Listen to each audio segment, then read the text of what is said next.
नमस्कार। क्लास 6 हमारे अतीत के हम पार्ट कर रहे हैं। इससे पहले वाले पार्ट में हमने चैप्टर फर्स्ट क्या कब कहाँ और कैसे तथा चैप्टर सेकंड आखेट खाद्य संग्रह से भोजन उत्पादन तक की बात की थी। आप तीसरे लेसन की ओर चलते हैं जो कि आरंभिक नगर है। देखिए, आरंभिक गांव होना चाहिए था लेकिन यह नगर है। इसका कारण ये है कि पहली खुदाई के अंदर जो हड़प्पा की खुदाई थी उसमें ग्राम की बजाय नगरों के अवशेष मिले थे, इसलिए इसे आरंभिक नगर का नाम दिया गया है। तो चलिए शुरू करते हैं आरंभिक नगर।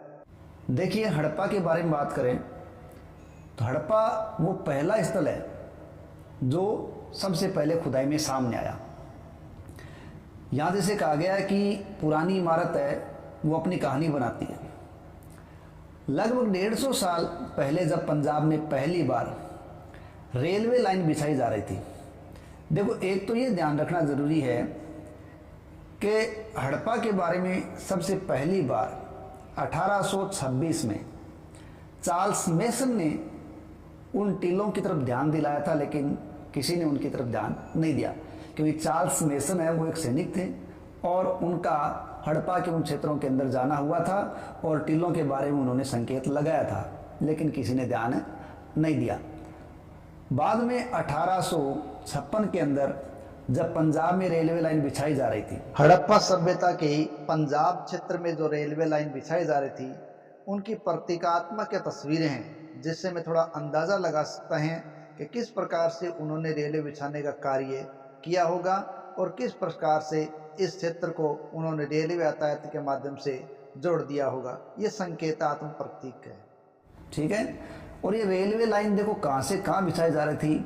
ये लाहौर से कराची की ओर चल रहा था काम, लाहौर से कराची। और इनकी आवश्यकता देखो अंग्रेज़ों को क्यों थी कि ये बंदरगाह तक कच्चा माल जल्दी से जल्दी पहुंचाना चाहते थे। तो माल यदि कच्चा जल्दी पहुंचेगा तो उसको ब्रिटेन जल्दी पहुंचाया जा सकेगा, उसको तैयार करके वापस यहाँ मंगाया जा सकेगा। इसके लिए यदि साधन सुगम होंगे तो उनको आसानी रहेगी, इसलिए उन्होंने रेलवे लाइन बिछाने का काम किया था। और ये काम ब्रंटन बंधुओं के हिस्से में था। ब्रंटन बंधु, ठीक है। ये दो भाई थे, विलियम ब्रंटन और जॉन ब्रंटन। ये यहाँ रेलवे लाइन बिछाने का काम कर रहे थे। अब इनको रेलवे लाइन बिछाने के लिए ईंटों की, पत्थरों की इनकी आवश्यकता थी। तो इनको यहाँ ब्रंटन बंधुओं को यहाँ जो खंडर दिखे उनमें ईंटें थी, उन खंडरों से वो हज़ारों ईंटें उखाड़ कर ले गए और उन्होंने रेलवे लाइन बिछाने के अंदर उन ईंटों का इस्तेमाल कर लिया। इस प्रकार ब्रंटन बंधुओं के द्वारा ईंटों का इस्तेमाल अनजाने में किया गया था, लेकिन उन्होंने अनजाने में ही एक बड़ी सभ्यता को नष्ट करने में अपना योगदान दे दिया। लेकिन बाद में उन्होंने भी ये संकेत ब्रिटिश सरकार के समक्ष लगाया कि ये चीज़ें आखिर यहाँ पहुँची तो पहुँची कैसे, लेकिन फिर भी कुछ नहीं हुआ। इसके बाद लगभग यहाँ दे रखा है देखो अपने को, लगभग 80 साल पहले पुरातत्वविदों ने इस स्थल को ढूंढा। देखो 80 साल की जहाँ तक बात करें तो देखिए लगभग 1902 में, ठीक है, पुरातत्व विभाग है उसका पुनर्गठन किया गया था। हालांकि पहली बार पुरातत्व विभाग है वो 1861 में गठित हुआ था, जिसके निदेशक थे अलेक्जेंडर कनिंघम। ये जो इमेज आप देख रहे हैं वो अलेक्जेंडर कनिंघम की है, जिनको फादर ऑफ इंडियन आर्कियोलॉजी कहा जाता है। देखिए, ये बंगाल में एक इंजीनियर थे, लेकिन बाद में इन्होंने जब इस पुरातत्व सभ्यता का पता लगाया तो ये भारतीय पुरातत्व विभाग के या भारतीय पुरातत्व के जनक कहलाने लगे थे। शायद ये नहीं होते तो पता नहीं किस प्रकार ये सभ्यता अस्तित्व में आती और किस प्रकार बौद्ध धर्म के स्तूपों का पता लगता। ये सारा श्रेय अलेक्जेंडर कनिंघम को ही दिया जाता है, इसलिए कनिंघम को पुरातत्व विभाग का जनक कहते हैं। लेकिन ये कभी बंद हुआ कभी चला, कभी बंद हुआ कभी चला, इसलिए इसका काम नहीं चल पाया। लेकिन 1902 में जब लॉर्ड कर्जन का समय था तब पुरातत्व विभाग को पुनर्गठित किया गया और आज से 80 साल पहले यानी लगभग 1902 के अंदर जॉन मोरसल के नेतृत्व में ये पुरातत्व विभाग गठित हुआ और उस समय गवर्नर जनरल थे लॉर्ड कर्जन और निदेशक बने थे कौन, जॉन मोरसल। तो उनके नेतृत्व में खुदाई शुरू हुई और आज से 100 साल पहले यानी 1921 में पहली बार कोई सभ्यता सामने आ गई थी। ठीक, देखिए पुरातत्व विभाग एक ऐसा विभाग होता है जो प्राचीन काल का पता लगाता है। इसके लिए वो छोटे छोटे क्षेत्रों में खुदाई करता है, छोटे क्षेत्र बनाकर खुदाई करता है और ऐसे क्षेत्रों की खुदाई करता है जहाँ पहले कोई नदी सभ्यता हो और जहाँ पर टीले ऊंचे हों जो 5 से 10 मीटर ऊंचे हों और साथ ही साथ आधे से 1 किलोमीटर जिनकी लंबाई हो। ऐसे स्थानों का चयन करके पुरातत्व विभाग प्राचीन स्थानों की खोज और जांच पड़ताल का कार्य करता है। ठीक है, तो 80 साल पहले की बात करें तब तो इन्होंने ढूंढने के लिए कार्य लगाया था। 100 साल पहले 1921 के अंदर ये सभ्यता सामने आई थी। तब पता चला कि जो खंडर हैं जो सामने आए हैं वो इस उपमहाद्वीप के सबसे पुराने शहर हैं। चूंकि सबसे पहले हड़प्पा की खोज हुई थी इसलिए बाकी इमारतों को हड़प्पा के नाम से संकेत किया गया, या हड़प्पा पूर्व, हड़प्पा कालीन, हड़प्पा पश्चात, इस प्रकार माना गया। और यह माना गया कि ये जो क्षेत्र है वो आज से लगभग 4700 साल पहले उत्पन्न हुए थे या पनपे थे। ठीक है, अब आ रही है इन नगरों की विशेषता। तो इन नगरों में अगर खास बात देखें तो जैसा कि अन्य क्षेत्रों में होता है कि सड़कें होती थी, कुएं होते थे, किस प्रकार के मकान बनाए जाते थे, तो इस प्रकार के यहाँ भी कुछ अलग अलग विशेषताएं थी। मूल विशेषताओं के अंदर अपन देखें तो देखो ये लगभग जो क्षेत्र थे ना वो 2 भागों में बंटे होते थे। कितने भागों में बंटे होते थे? 2 भागों में।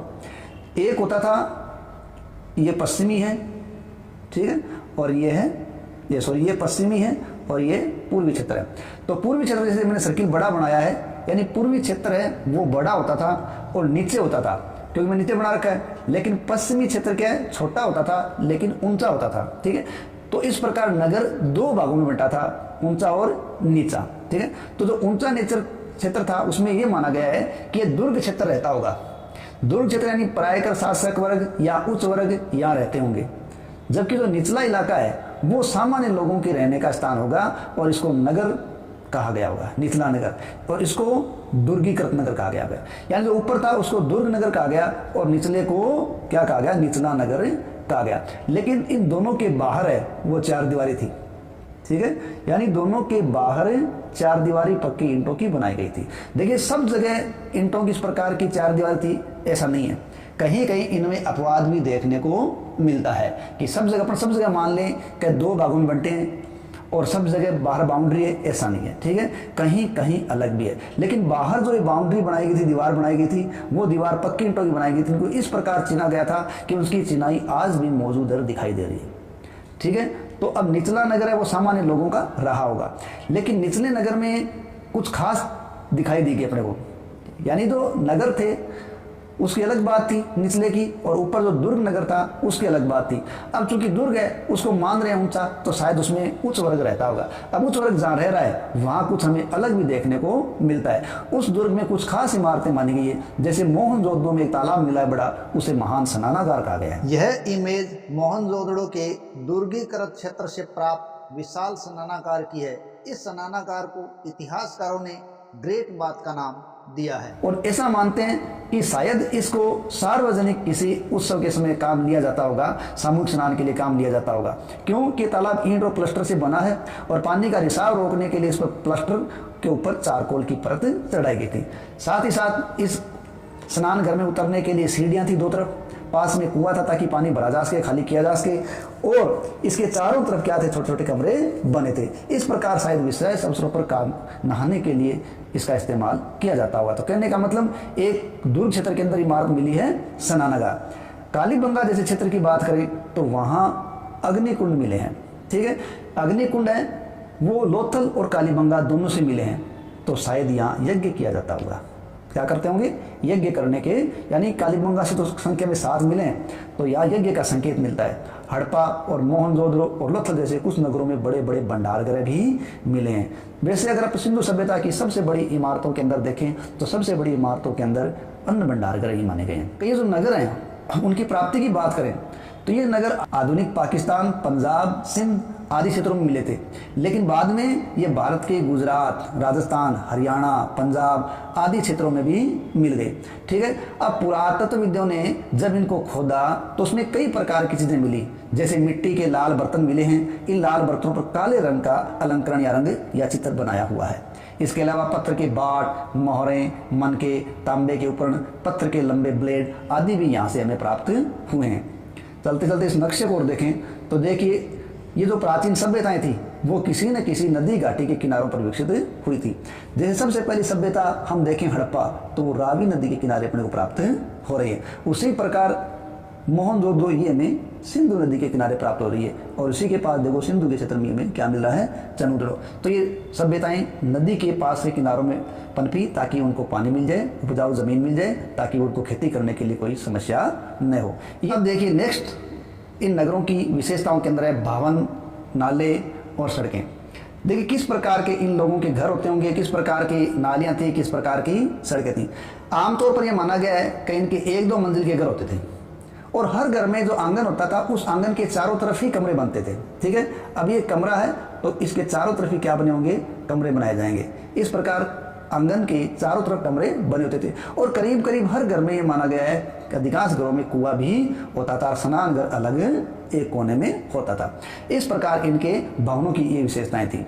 ठीक है, हालांकि ये विशेषताएं हमें आमतौर पर आज भी दिख जाती है कि अपन जो बीच के अंदर बरामदा छोड़ते हैं, बीच का चौक छोड़ते हैं, उसके चारों तरफ निर्माण कार्य करवाते हैं और स्नान घर एक तरफ बनाते हैं। वैसा ही यहाँ था।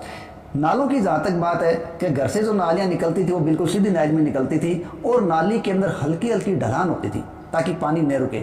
अब ये घर से जो नालियाँ निकलती थी वो सड़क की नाली के अंदर मिल जाती थी।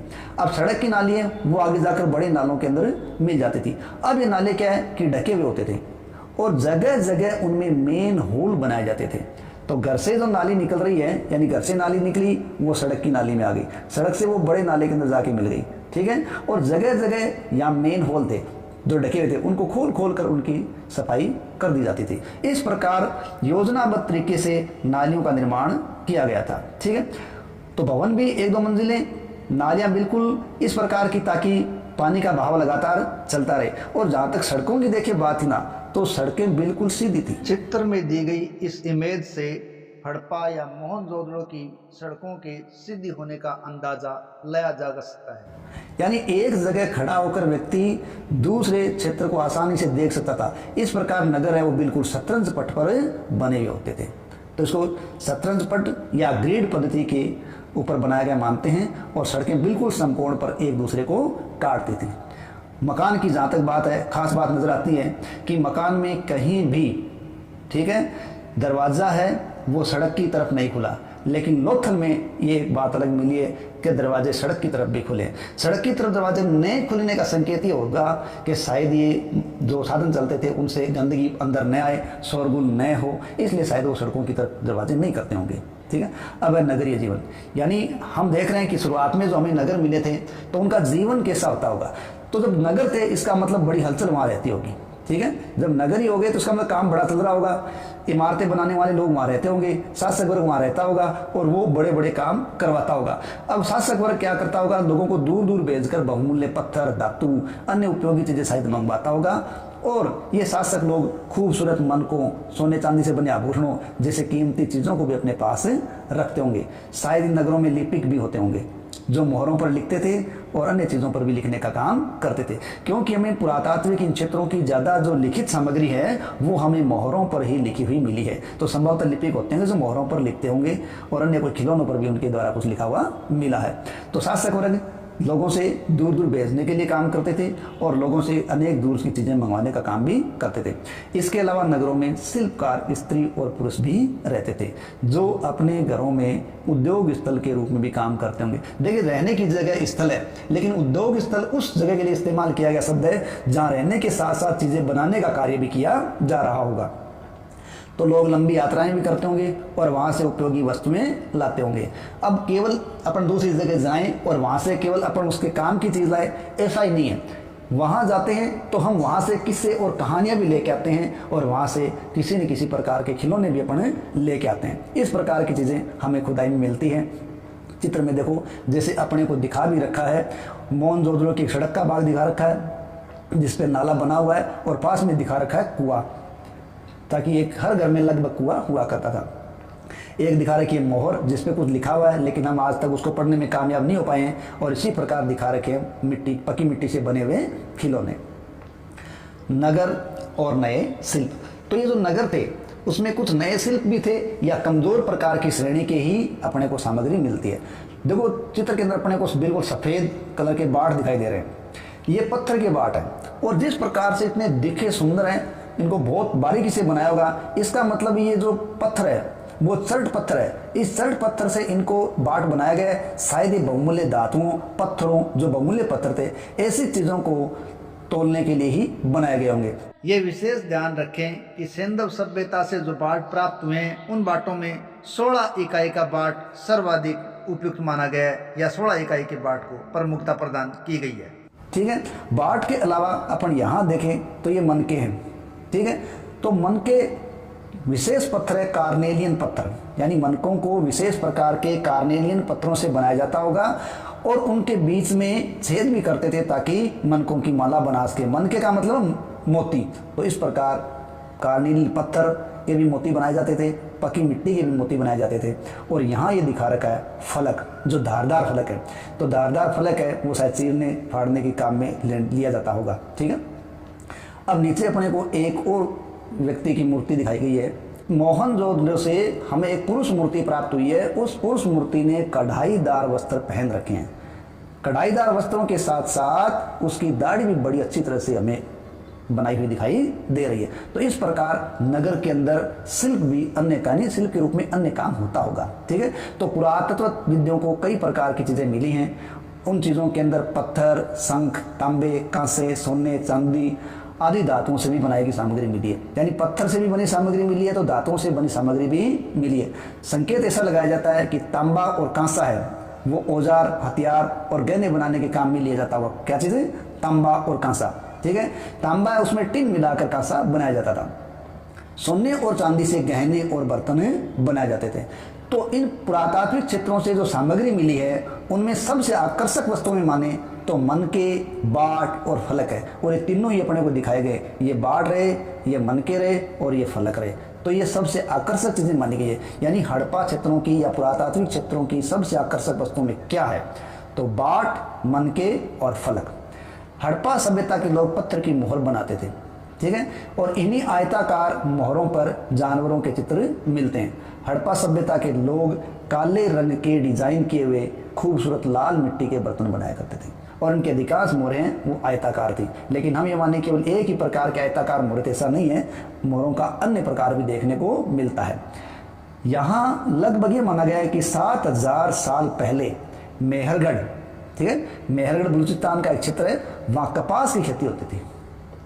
मोहनजोदड़ो से कपड़े के टुकड़े के अवशेष मिले। अब मोहनजोदड़ो से जो कपड़े के अवशेष मिले वो कहाँ लगे मिले? चांदी के एक फूलदान का ढक्कन है, उस पर कपड़ा चिपका हुआ मिला है। इसके अलावा कुछ तांबे की वस्तुओं से भी कपड़ा चिपका हुआ मिला है। इसका मतलब कपड़ों के बारे में यह जानते थे और इसी आधार पर कपास है वो भारत की या सिंधुवासियों की मूल फसल के रूप में मानी गई है। पक्की मिट्टी और फेयोंस से बनी तकलियां मिली है, जिससे पता चलता है कि सूत काटने का काम यहाँ होता था। किससे बनी है? पक्की मिट्टी से और फेयोंस से। अब फेयोंस क्या है वो हम आगे देखेंगे। ये देखिए फेयोंस, देखो पत्थर और जो शंख है वो अपने को प्राकृतिक रूप में मिल जाते हैं, लेकिन फेयोंस हमें प्राकृतिक रूप से नहीं मिलता, उसे बनाना पड़ता है। अब उसे कृत्रिम रूप से तैयार कैसे करें? देखो बालू या स्फटिक पत्थर है, उसका चूर्ण है वो लेकर गोंद में मिला देते हैं और उससे फिर कोई चीज बनाते हैं। बालू या स्फटिक पत्थर का चूरा लेकर गोंद में मिलाकर सामग्री बनाई जाती है, वो फ्रेम्स कहलाती हैं। और बनाने के बाद उस वस्तु पर क्या करते हैं? वस्तु पर एक चिकनी परत चढ़ा देते हैं। चिकनी परत के रंग प्राय नीले या हल्के समुद्री हरे होते हैं और ये फ्रेयोंस है। फ्रेयोंस से फिर मनके, चूड़ियाँ, बाल, छोटे बर्तन आदि बनाए जाते हैं। तो इस प्रकार फ्रेयोंस है वो कुछ सामग्री बनाने के काम आता था। इनमें से अधिकांश वस्तुओं का निर्माण विशेषज्ञों ने किया होगा।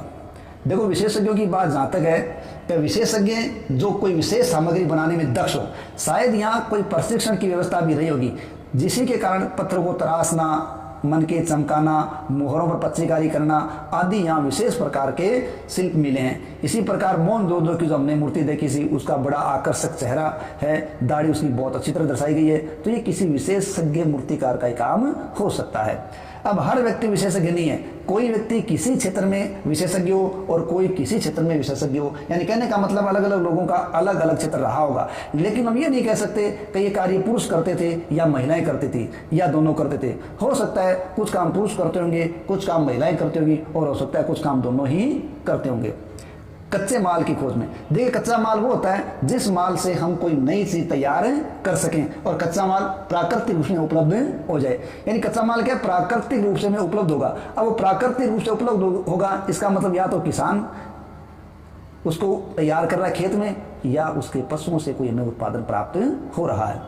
अब जैसे लकड़ी है या धातु के अयस्क, ये हमें प्राकृतिक रूप से मिलते हैं, तो ये कच्चे माल के रूप में काम आते हैं। अब इनसे फिर अन्य चीजें तैयार की जाती है। ठीक है, मिसाल के तौर पर किसान है, उसके द्वारा तैयार किया गया कपास है, वो कच्चा माल है। अब इस कच्चे माल कपास से कताई बुनाई करते हैं, कपड़ा बनाते हैं, तो वो तैयार कपड़ा हो गया। इस प्रकार वो एक नई चीज पक्का माल बन गया। हड़प्पा में लोगों को कई चीजें मिलती थी, लेकिन लोहा, तांबा, सोना, चांदी, बहुमूल्य पत्थर, ये जो चीजें थी वो दूर दूर से लेके उनको आनी पड़ती थी। यानी हर चीज वहां मिल जाए ऐसा संभव नहीं था, उनको कई चीजों को दूर से लाना भी पड़ता था। ठीक है, अब हड़प्पा के लोग कहां से क्या लाते थे, यानी जहां तक तांबे की बात है तो राजस्थान के अंदर खेतड़ी क्षेत्र है, वो भी तांबे के रूप में भंडार का था, काम करता था। इसके अलावा पश्चिमी एशियाई देश है ओमान, वहां से भी तांबा यहां आता था। ठीक है, तो हड़प्पा सभ्यता के लोग राजस्थान खेतड़ी से और पश्चिमी एशियाई देश ओमान से तांबा मंगाया करते थे, और उस तांबे में टिन मिलाकर कांसा बनाने के लिए टिन धातु का भी वो कहां से आयात करते थे, ईरान और अफगानिस्तान से। यानी तांबा उनको मिल जाएगा कहां से, राजस्थान खेतड़ी से, और पश्चिमी एशियाई देश ओमान से ये तांबा मिल गया। अब तांबे से जब वो कांसा बनाना चाहते थे तो उनको मिलाना पड़ता था टिन, और टिन को कहां से मंगाना पड़ता था, ईरान और अफगानिस्तान के क्षेत्रों से मंगाना पड़ता था। सोने का वो आयात कहां से करते थे, आधुनिक कर्नाटक से करते थे।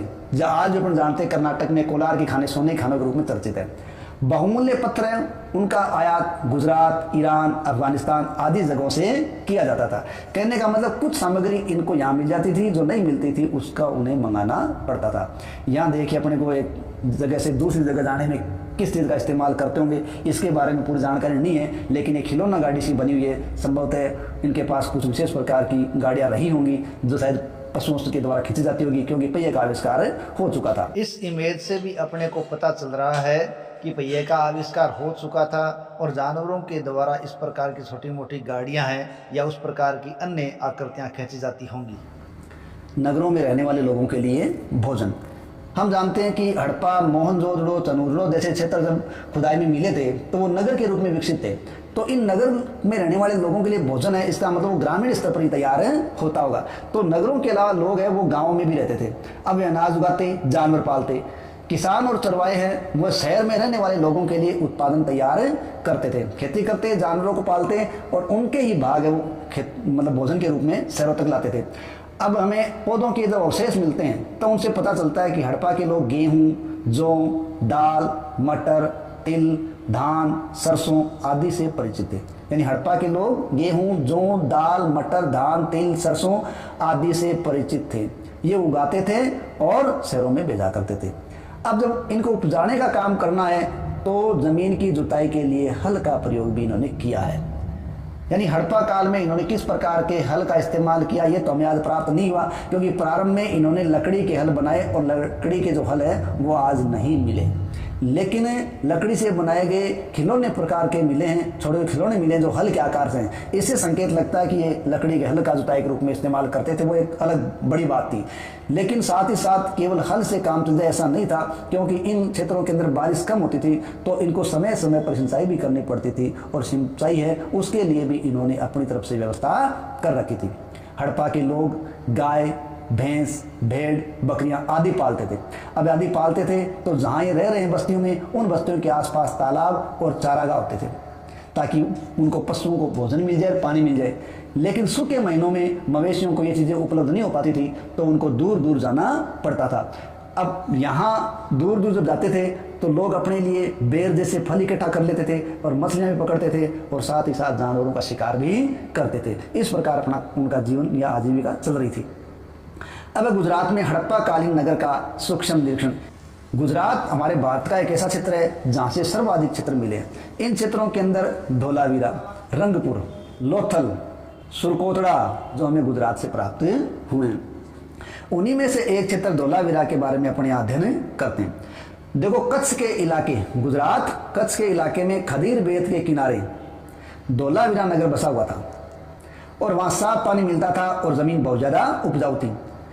जहाँ हड़प्पा सभ्यता के कई नगर दो भागों में बंटे हुए थे। हमने शुरुआत में पढ़ा था कि हड़प्पा सभ्यता के नगर दो भागों में बंटे थे। एक ऊपर वाला नगर था जो दुर्ग नगर था, दूसरा था वो निचला नगर था और वो पश्चिम में था जो नगर कहलाता था। ये दुर्ग क्षेत्र था और ये निचला नगर था।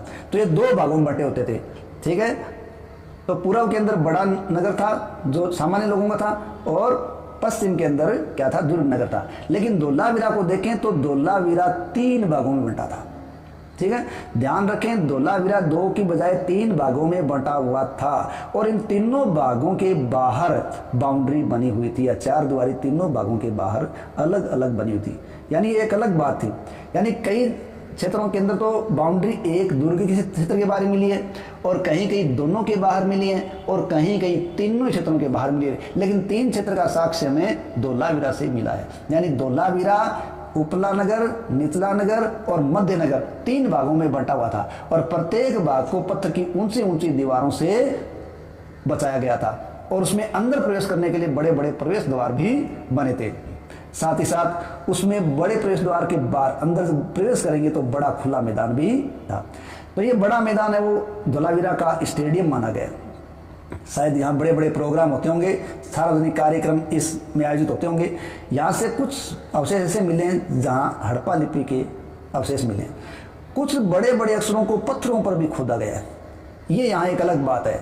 यानी हमें जानकारी के लिए अभिलेख का साक्ष्य कहाँ से मिला है तो वो धोलावीरा से मिला है। अन्य अपन अगर आमतौर पर लेखन की बात करें तो वो मोहरों से मिला है, मोहरों पर अंकित है, कोई खिलौने पर कुछ लिख दिया गया होगा।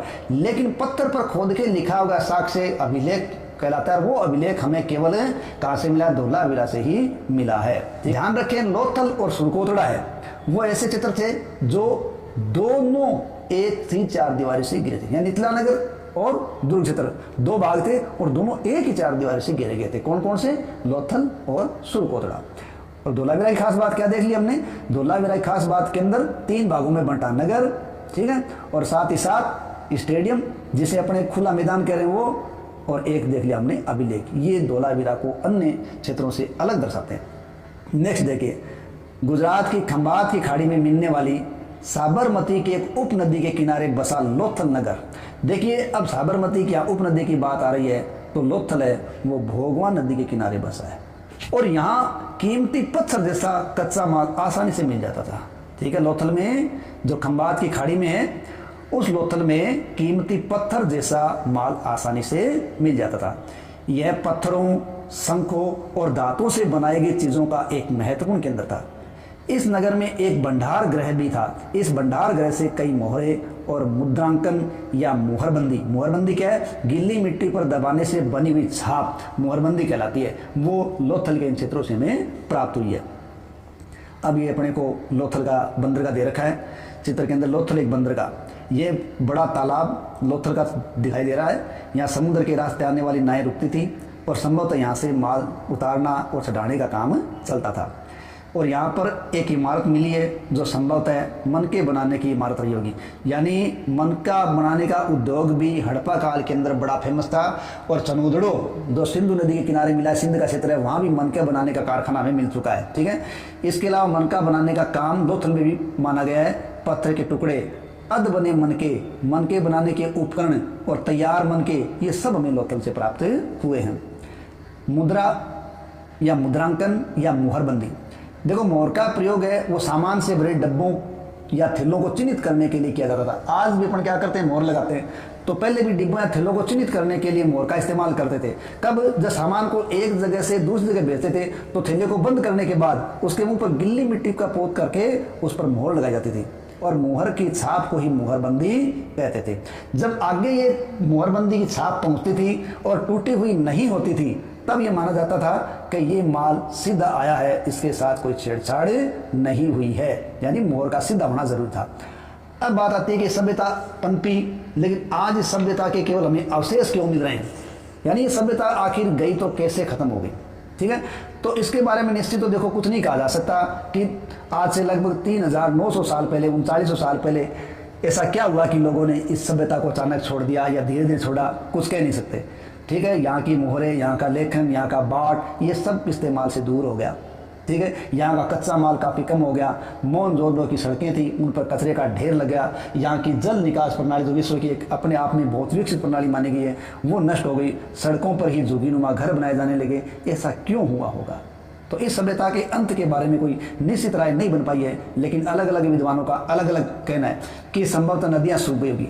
ऐसा इसलिए मानते हैं कि पहले यहाँ जो नदियाँ थी वो नदियाँ बारिश का पानी लेके आती थी, यानी जो हवाएं आती थी वो उनमें पानी होता था, तो जल भरी हवाएं आती थी, उनके कारण यहाँ काफ़ी बरसात होती थी और जिसके कारण यहाँ नदियाँ भरी रहती थी। लेकिन धीरे धीरे जो हवाएं आ रही थी वो हवाएं धूल भरी आने लगी और ये नदी का जो क्षेत्र था वो रेत का क्षेत्र बन गया, अर्थात रेगिस्तान में तब्दील हो गया। इसी प्रकार मानते हैं कि जलवायु परिवर्तन से जंगलों का विनाश हो गया होगा, या फिर ये हो सकता है कि ईंटों को पकाने के लिए यानी ईंधन की जब जरूरत थी तो ईंधन के लिए उन्होंने जंगलों को नाश भी कर दिया होगा, या हो सकता है जंगल पहले नष्ट हो गए तो ईंटों को बनाने के लिए ईंधन कहाँ से लाए, इसलिए भी उन्होंने इन जगहों को छोड़ दिया होगा। इसके अलावा मवेशियों के बड़े बड़े झुंडों से चारागाह और घास वाले मैदान समाप्त हो गए, क्योंकि इनको तो घास खाने की जरूरत रोज पड़ेगी।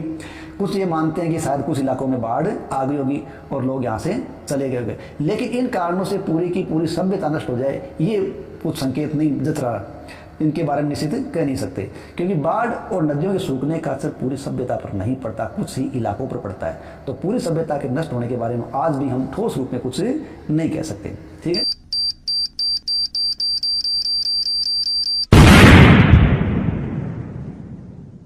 विनाश की कड़ी में एक और नई थ्योरी है, जो कॉन्स्पिरेसी थ्योरी है, जिसे अमेरिका के बिली कार्सन ने दिया है, जो कॉन्स्पिरेसी थ्योरिस्ट है। उन्होंने कहा है 3700 साल पहले परमाणु बम धमाके से मोहनजोदड़ो की सभ्यता नष्ट हुई थी। ये एक नई थ्योरी है। ऐसा लगता है कि शायद शासकों का नियंत्रण है वो समाप्त हो गया होगा। जो भी हो, परिवर्तन का अस्त्र बिल्कुल साफ दिखाई देता है। आधुनिक पाकिस्तान के पंजाब, सिंध की बस्तियां पूरी तरीके से उजड़ गई और कई लोग पूर्व और दक्षिण के इलाकों में नई और छोटी छोटी बस्तियों में जाकर बस गए। तो इस प्रकार ये लगभग 3900 साल पहले ये मानते हैं कि नष्ट हो गए। लगभग 1400 साल बाद नए नगरों का विकास हुआ। अब 14 नष्ट होने के 14 साल बाद अपन देखते हैं नए नगरों का विकास हुआ, तो ये वो टाइम था ईसा पूर्व 6वीं शताब्दी का, जब महाजनपदों का विकास हुआ और महाजनपदों में मगध जैसे क्षेत्र ने अपने आप को उत्कर्ष देखा। और ये द्वितीय नगरीकरण क्रांति थी, यानी प्राचीन इन सभ्यताओं का अपना प्रथम नगरीय क्रांति थी और महाजनपदों का तैयार होना ये द्वितीय नगरीय क्रांति थी। देखो, नील नदी के आसपास इलाके हैं, उसको छोड़कर मिस्र का ज़्यादातर भाग रेगिस्तान है, यानी नील नदी का क्षेत्र है, वहाँ जो सभ्यता पनपी वो मिस्र थी। और उस नील नदी के आसपास के क्षेत्र को छोड़ दें तो अधिकांश मिस्र क्या है, रेगिस्तान है। 5000 साल पहले मिस्र में शासन करने वाले राजाओं ने सोना, चांदी, हाथी दांत, लकड़ी, हीरे जवाहरात आदि लाने के लिए अपनी सेनाओं को दूर दूर तक भेजा होगा और उन्होंने बड़े बड़े मकबरे बनवाए, जिन्हें आज अपन क्या कहते हैं, पिरामिड कहते हैं। तो पिरामिडों का देश कौन सा है, मिस्र। पिरामिड कहाँ पाए जाते हैं, मिस्र में। ठीक है, अब राजाओं के मरने के बाद उनके शवों पर पिरामिड बनाए जाते थे और पिरामिडों में उनके शवों को दफनाकर सुरक्षित रखा जाता था। अब इनके ये जो शव हैं वो क्या कहलाते हैं, मम्मी कहलाते हैं। अब इन शवों के साथ साथ ये अनेक चीज़ें भी दफनाते थे। देखो, अब शवों के साथ साथ जब ये अनेक चीज़ें दफनाया करते थे तो उनमें खाद्यान्न, पेय, वस्त्र, गहने, बर्तन, वाद्य यंत्र, हथियार, जानवर आदि शामिल थे। कभी कभी उनके शव के साथ उनके सेवक और सेविकाओं को भी दफना दिया जाता था। ऐसा इसलिए था कि बहुत से लोगों का ये मानना था कि मरने के बाद राजा को इन चीज़ों की आवश्यकता पड़ेगी। ये सोचकर उन लोगों ने इस चीज़ को आगे बढ़ा रखा था। ठीक है, इसके अलावा दुनिया के इतिहास में शवों को दफनाने की जो परंपरा है उसको देखते हुए मिस्र में सबसे ज़्यादा धन दौलत खर्च की गई थी। यानी कि इतिहास में कौन सी सभ्यता में शवों को दफनाने में सबसे ज़्यादा खर्चा किया गया होगा, तो वो सभ्यता है मिस्र। इसी के साथ अपना लेसन समाप्त होता है। अब करते हैं अगला लेसन, क्या बताती हैं हमें किताबें और कब्रें।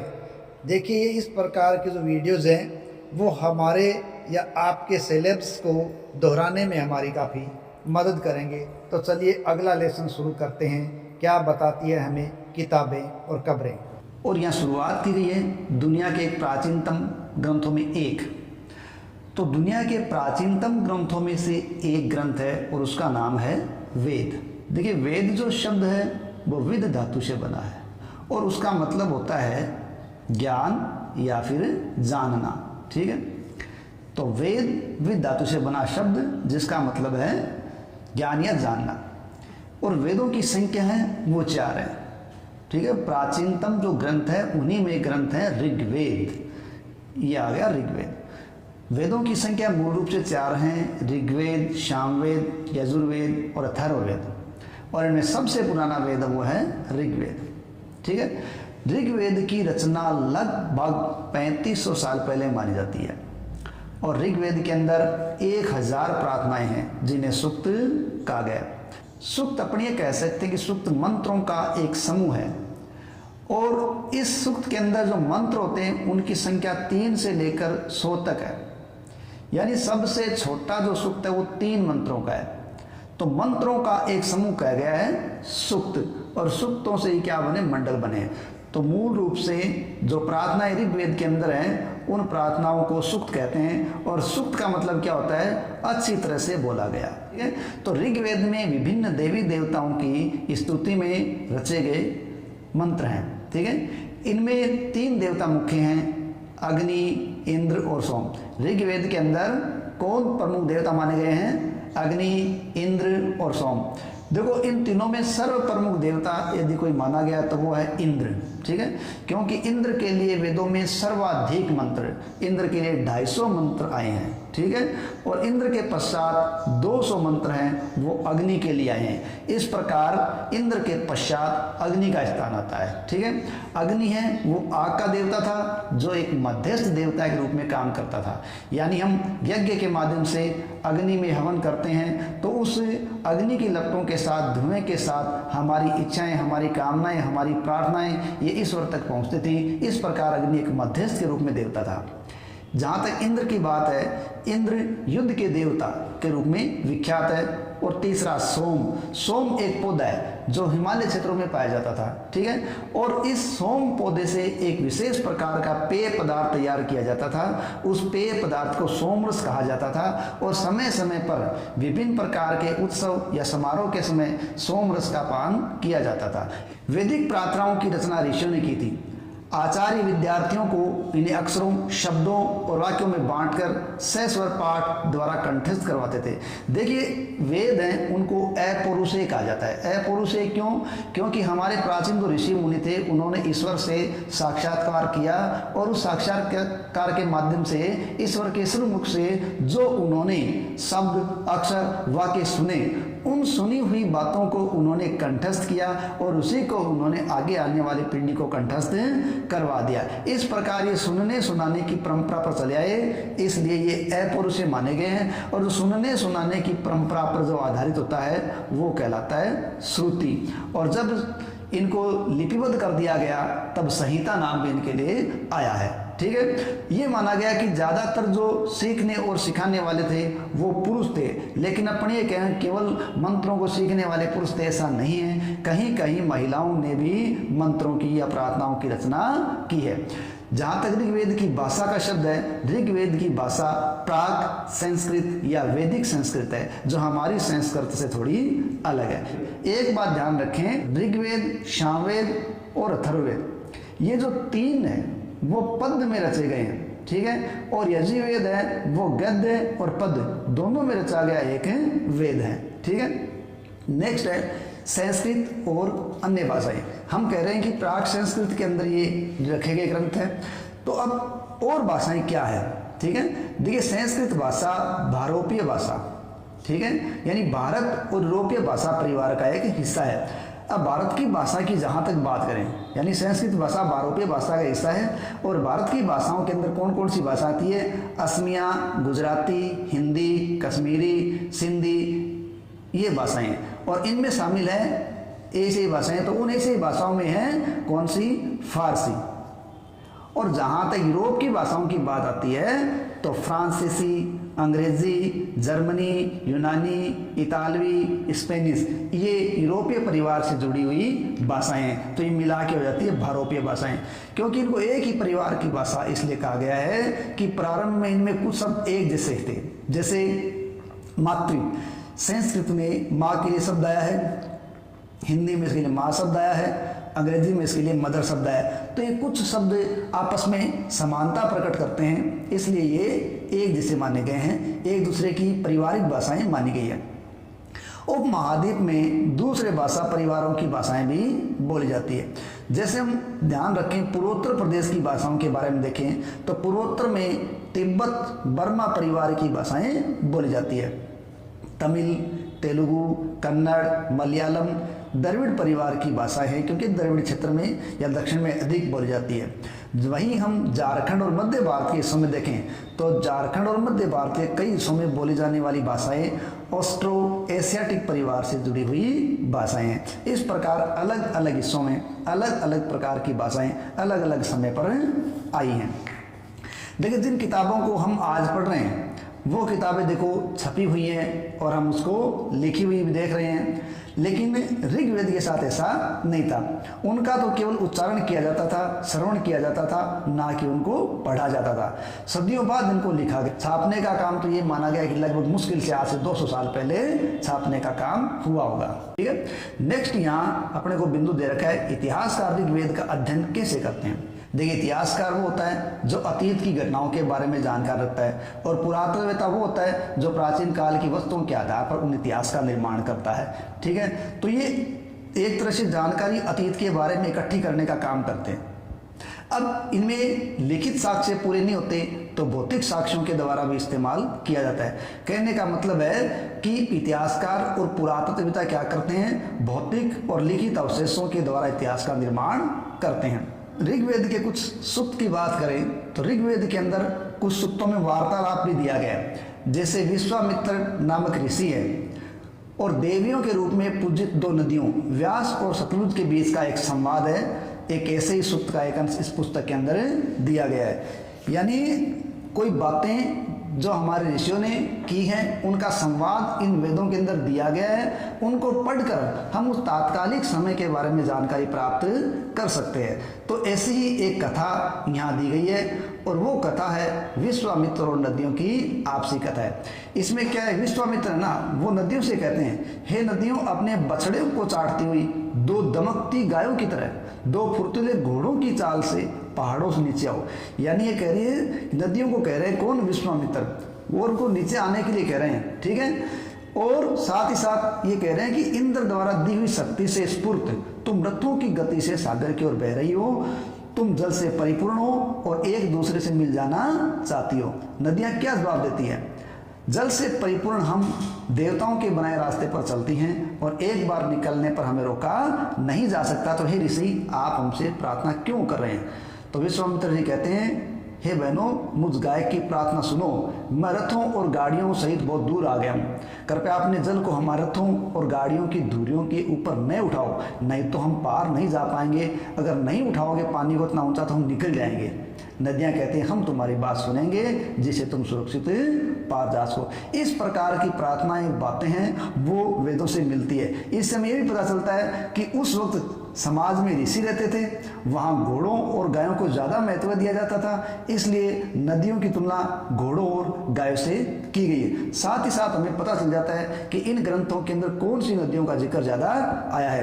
तो ऋग्वेद की प्रार्थनाओं में अन्य दूसरी नदियों की बजाय खासकर सरस्वती, सिंधु और उसकी सहायक नदियों का उल्लेख ज़्यादा हुआ है। लेकिन वहीं हम गंगा और यमुना की बात करें तो ध्यान रखें, गंगा और यमुना का उल्लेख सिर्फ एक बार वेद के अंदर हुआ है।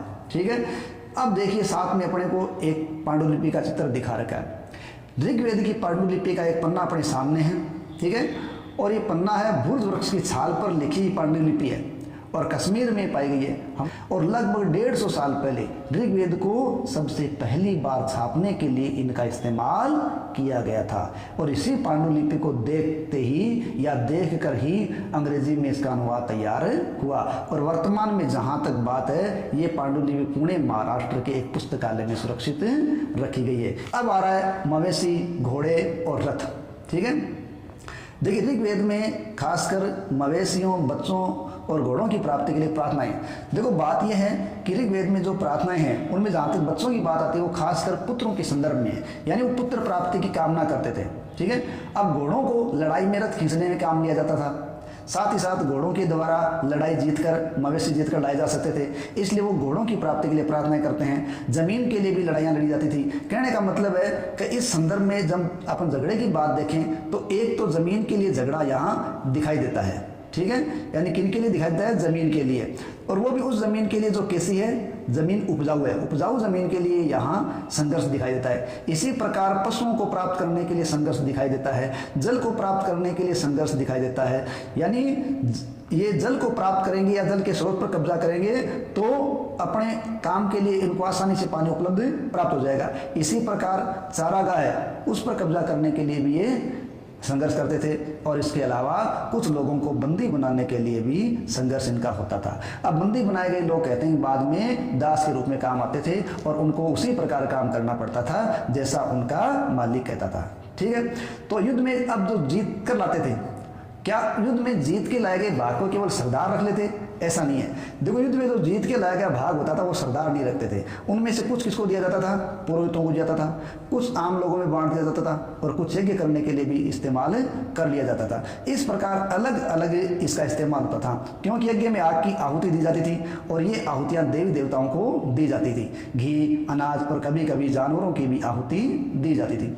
अब अधिकांश पुरुष युद्धों में भाग लेते थे, इसकी कोई जानकारी नहीं है, लेकिन अपने कह सकते हैं कि युद्ध के लिए अधिकांश पुरुष ही जाते थे। महिलाओं का यदि स्थान इसमें था तो उसके बारे में जानकारी नहीं है, लेकिन ये पता ध्यान रखा है कि युद्ध में पुरुष अधिकांश भाग लेते थे। उस वक्त किसी भी प्रकार की कोई स्थायी सेना नहीं थी ध्यान, लेकिन लोग सभाओं में आपस में मिलते थे, युद्ध और शांति के विषय में आपस में सलाह मशवरा करते थे, और वे अब ऐसे लोगों को सरदार चुनते थे जो बहादुर हो, कुशल योद्धा हो और उनके लिए काम आ सके या उनकी सहायता कर सके। इन जो लोगों की विशेषता बताने वाले शब्द, देखिए बहुत से शब्द हैं जिनके आधार पर यहाँ के लोगों का वर्गीकरण किया जा सकता है। एक तो वर्गीकरण आता है काम के आधार पर। किस आधार पर आ रहा है? काम के आधार पर, भाषा के आधार पर, परिवार या समुदाय के आधार पर। ठीक है।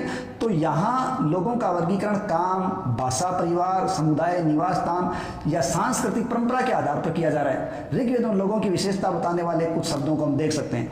जैसे देखिए, अगर हम काम के आधार पर बात करें तो काम के आधार पर एक कैटेगरी हमें प्राप्त होती है ब्राह्मण की या पुरोहित की, जो मतलब पढ़ने पढ़ाने उससे संबंधित या राजा की प्रार्थनाओं से संबंधित कार्य करता था, और दूसरा सैन्य वर्ग या शासक वर्ग जो सैन्य से जुड़ा हुआ था।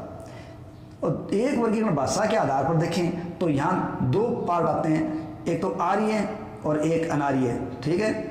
आर्य क्या थे? जो आर्य भाषा बोलते थे या संस्कृत भाषा बोलते थे, अनार्य संस्कृत भाषा नहीं बोलते थे। और परिवार और जहाँ तक समुदाय की बात है तो इनके लिए जन और विष ऐसे शब्दों का इस्तेमाल किया गया है। इस प्रकार वर्गीकरण वो काम के आधार पर था, जैसे पुरोहित, ब्राह्मण या राजन ने। ठीक है। इसी तरह अगर हम देखें कि भाषा के आधार पर है तो वो संस्कृत बोलने वाले और नए बोलने वाले। ठीक है। और तीसरी बात हम भी देख सकते हैं कि परिवार या समुदाय के आधार पर कुछ जन होते थे, कुछ विष होते थे। देखिए समुदाय हैं, उनके लिए दो शब्द आए हैं, जन और विष, और ये माना गया कि विष से ही बाद में वैश्य शब्द निकला है। तो ऋग्वेद में विष और जनों के नाम मिलते हैं, जैसे में पुरुजन या पुरुविष, भरतजन या भरतविष, यदुजन या यदुविष। इस प्रकार जन और विष नामों का उल्लेख यहाँ के परिवार या समुदाय के लिए हुआ है। लेकिन यहाँ एक बात ध्यान रखने की है कि यहाँ स्थायी सेना नहीं थी, न ही कोई स्थायी कर था, न कोई महल था। यानी राजा के पास अपन देखे महल होगा ऐसा नहीं है, सेना होगी ऐसा नहीं है, कोई कर लेते होंगे ऐसा नहीं है। लेकिन राजा की मृत्यु के बाद जैसे आज देखते हैं, मतलब आज का मतलब ये कि अब से पहले तक जो राज परिवार चल रहे थे उनमें वंशानुगत थी, लेकिन वैदिक काल में इस प्रकार का नहीं देखने को मिलता कि राजा की मृत्यु के बाद उसका पुत्र है वो अपने आप राजा बन जाए, ऐसा नहीं था। ठीक है। यानी राजा बनने के लिए भी समुदाय की भागीदारी होती थी। जिन लोगों ने प्रार्थनाओं की रचना की वे कभी कभी खुद को आर्य कहते थे। ठीक है। यानी जिन लोगों ने प्रार्थनाओं की रचना की वो क्या कहते थे, आर्य कहते थे अपने आप को, और अपने विरोधियों को वो क्या कहते थे, दास या दस्यु। तो दास या दस्यु वो क्या थे, संस्कृत नहीं बोलते थे, यज्ञ भी नहीं करते थे, और ये दूसरी भाषाएं बोलते थे। और कहते हैं नहीं, दास दस्यु से बाद में गुलाम शब्द प्रचलन हो गया। दास वे स्त्री और पुरुष होते थे जिनको युद्ध में बंदी बनाया जाता था और उन्हें मालिक की जायदाद समझा जाता था और मालिक के अनुसार ही उनको कार्य करना पड़ता था। जिस युग में महाद्वीप के उत्तर पश्चिम में ऋग्वेद की रचना हो रही थी, उसी समय दूसरी जगह पर एक अलग तरह का विकास हो रहा था। यानी हम महाद्वीप के अलग अलग हिस्सों की बात देखें तो इस उपमहाद्वीप के उत्तर पश्चिम में ऋग्वेद को माना गया कि रचना हो रही थी। लेकिन क्या पूरे भारत में ऐसा था? नहीं, अन्य क्षेत्रों के अंदर अलग ही कहानी रची जा रही थी और उस कहानी का नाम दिया गया महापाषाण की कहानी। देखिए, महापाषाण का मतलब क्या होता है? महापाषाण का मतलब है बड़े बड़े पत्थर, ठीक है, और बड़े बड़े पत्थरों के साथ कब्र बना रखी है, वो महापाषाणों की कहानी कही गई है, ठीक है। तो ये अलग अलग हिस्सों में पड़े को देखने को मिलते हैं। तो महापाषाण शिलाखंड, यानी महा यानी बड़ा और पाषाण यानी पत्थर, यानी बड़े शिलाखंड है वो महापाषाण के नाम से जाने जाते हैं। और ये पत्थर दफन करने की जगह लोगों द्वारा बड़े सजावट के तरीके से या करने से लगाए जाते थे। महापाषाण की कब्रें हैं, उसको बनाने की प्रथा लगभग 3000 पहले शुरू हुई थी। अब ध्यान रखें, आगे वाला बिंदु बड़ा महत्वपूर्ण है कि ये जो महापाषाण के द्वारा कब्रों को दर्शाने की प्रक्रिया है वो प्रथा दक्खन, विशेषकर दक्षिणी भारत, उत्तर पूर्वी भारत और कश्मीर में प्रचलित थी, क्योंकि यहाँ से हमें अनेक प्रकार के महापाषाण स्थल मिले। इनमें कुछ महापाषाण स्थल जमीन के ऊपर थे और कुछ महापाषाण है वो जमीन के नीचे भी दिखाए जाते हैं, ठीक है। और इन कब्रों के अंदर अलग अलग प्रकार की सामग्री वो रखी जाती थी। कई बार पुरातत्वविदों को गोलाकार सजाए हुए पत्थर मिलते हैं और कई बार एक अकेला खड़ा हुआ पत्थर मिलता है। तो यही एकमात्र प्रमाण है जो जमीन के नीचे कब्र को दर्शाते हैं। यानी गोलाकार रूप में सजाकर यदि पत्थर लगाए गए हैं तो उनसे संकेत लग जाता था कि ये कब्र किसकी होगी, ठीक है। या बड़ा कोई पत्थर लगा दिया जाता था जो पहचान के लिए काम करता था, ठीक है। महापाषाणों के निर्माण के लिए लोगों को कई तरह के काम करने पड़ते थे। जैसे पहले गड्ढे खोदे जाते थे, शिलाखंडों को ढोकर लाया जाता था, बड़े पत्थरों को तराशा जाता था और मरे हुए लोगों को फिर उन्हें दफनाया जाता था।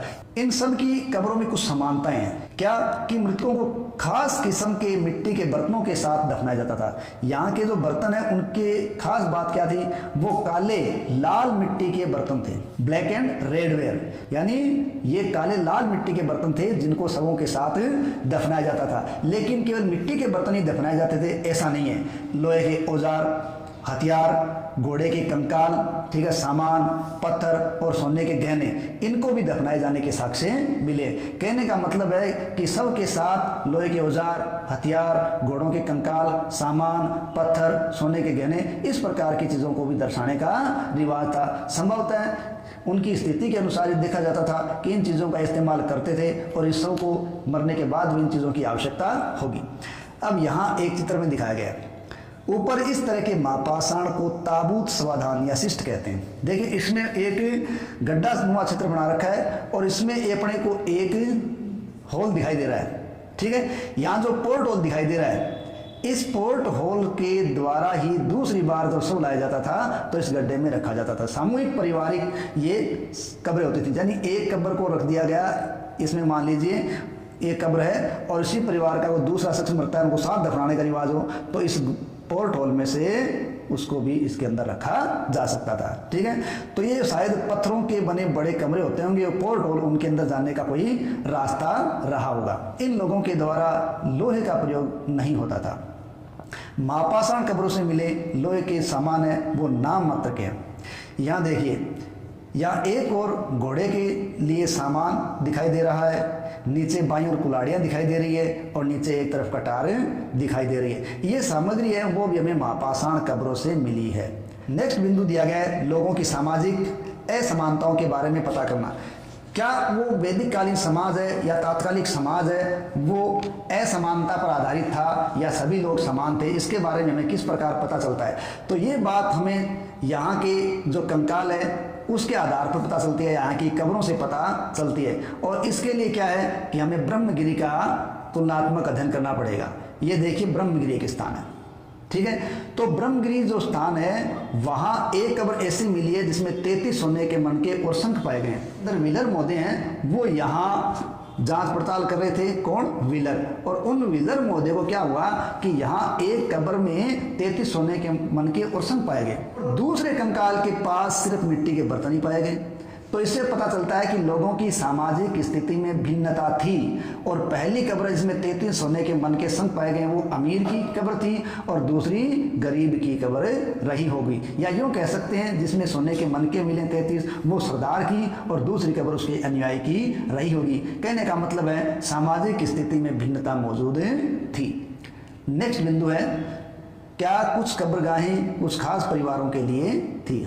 ठीक है, हाँ ऐसा भी संभव जान पड़ता है कि कुछ जो कब्रें थी वो खास परिवारों के लिए थी। कभी कभी महापाषाण पत्रों में या महापाषाण कब्रों में एक से अधिक कंकाल मिले। एक से अधिक कंकाल होना यह दर्शाता है कि शायद एक ही परिवार के लोगों को एक ही स्थान पर अलग अलग समय पर दफनाया गया होगा। यानी किसी व्यक्ति की मृत्यु होने पर उसके लिए कब्र तैयार की गई होगी और दूसरे परिवार के सदस्यों को दफनाया उसी में जाना था, इसलिए उसको कमरे की भांति पहले ही बना दिया गया, यानी उसको काफ़ी गहरा बना दिया गया और दूसरे शव को जब उसमें डाला जाए तो उसमें आसानी हो, इसके लिए पोर्ट होल बना दिया गया ताकि पोर्ट होल के रास्ते से उस कब्र में दूसरे शव को उतारा जा सके।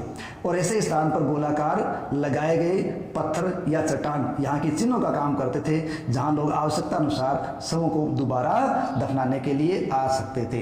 यानी आज भी कब्रों में क्या है कि लोग अपने पूर्वजों की पहचान के सारे पत्थर लगाते हैं ताकि उनको पता जाए कि उनके परिवारों की कब्रें यहाँ हैं। ऐसा ही ये लोग करते थे, बड़े पत्थर लगा देते थे या पोर्ट होल का निर्माण करते थे ताकि उनको पहचानने में आसानी हो और उसी परिवार के दूसरे सदस्यों को वहाँ दफनाया जा सके। तो इसका मतलब कुछ कब्रें हैं वो कुछ खास परिवार के लिए ही होती थी। इनाम गांव के एक विशिष्ट व्यक्ति की कब्र। जहाँ तक इनाम गांव की बात है, देखिए इनाम गांव महाराष्ट्र का एक क्षेत्र है और ये भीमा की सहायक नदी घोड़ नदी के किनारे एक जगह है। इनाम गांव कहाँ है? महाराष्ट्र में है और भीमा की सहायक नदी घोड़ नदी के किनारे है और ये एक ताम्रपाषाण कालीन स्थल था जो पूरा किलेबंद नगर के रूप में मिला है। और इस जगह पर 3600 से 2700 साल पहले लोग रहा करते होंगे।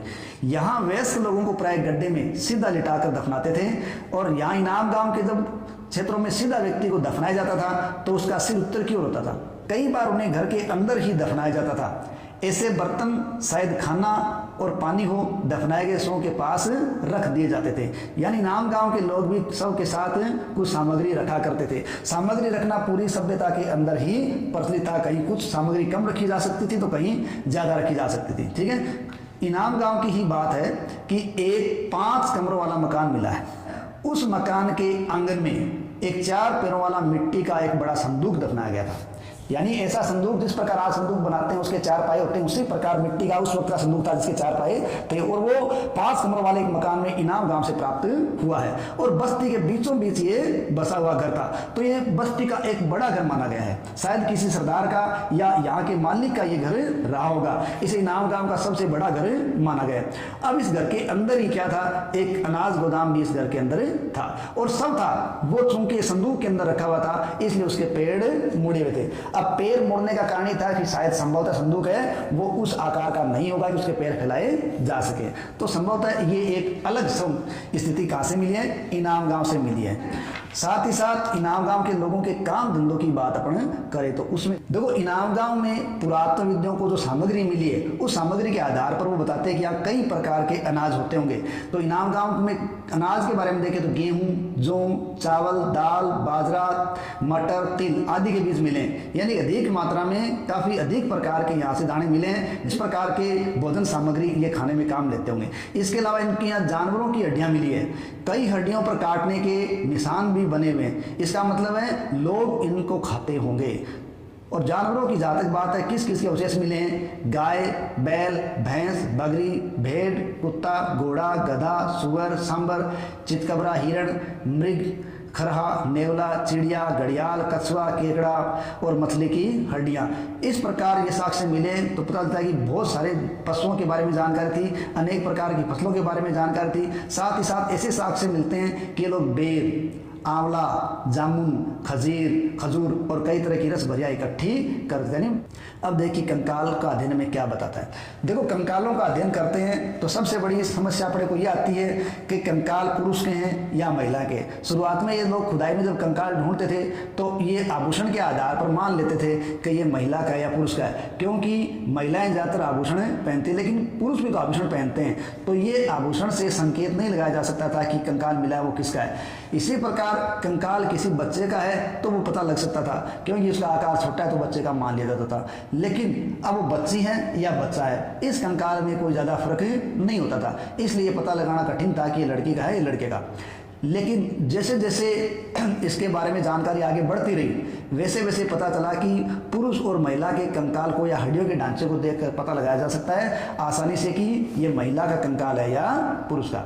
अब देखिए ऐसा क्या है, देखिए महिलाएं बच्चों को जन्म देती है, इसलिए उनका कटी प्रदेश या कुल्ला पुरुष से हमेशा चौड़ा होता है। उस शरीर के अनुपात में कुल्ला चौड़ा है तो यकीनन वो महिला का कंकाल है। और ये आज आधुनिक अध्ययन पर आधारित है। आज से लगभग 2000 साल पहले चरक नाम के एक वेद में, और उन्होंने चिकित्सा पर आधारित अपना ग्रंथ लिखा है चरक संहिता। अब जो चरक संहिता ग्रंथ है उसमें वात, पित्त और कफ ये मुख्य बीमारी के कारण बताया गया, ठीक है। और चरक संहिता में पता चलता है कि मनुष्य के शरीर में 360 हड्डियां होती है, लेकिन आज की शरीर रचना विज्ञान क्या कहती है कि मनुष्य के शरीर में 206 हड्डियां होती है। तो इतना अंतर कैसे आया, यानी चरक के अनुसार 360 हड्डियां होती थी और आज कह रहे 206 हड्डियां होती है। संभवतः चरक ने अपनी गिनती में दांत, हड्डी के जोड़, कार्टिलेज आदि सभी को जोड़कर यह संख्या बताई होगी, इसी से यह अंतर आ रहा होगा। अब चलते चलते छोटी सी चर्चा करते हैं चीन के बारे में। देखिए हम जानते हैं कि कागज का आविष्कार कहाँ हुआ, चीन में। लेखन कला चीन में लगभग 3500 साल पहले यहाँ लेखन कला के सबसे पुराने उदाहरण मिलते हैं। लेखन कला के सबसे पुराने उदाहरण कहाँ से मिलते हैं, चीन से मिलते हैं। देखिए यहाँ अपने को एक ये साक्ष्य दिया गया है। देखो यह जानवरों की हड्डियों पर लिखा गया था, ये कोई लेख है जो जानवरों की हड्डियों पर लिखा गया था और इनको भविष्यवाणी करने वाली हड्डियां कहा जाता था, क्योंकि ऐसा माना जाता था कि हड्डियां भविष्य बताती है।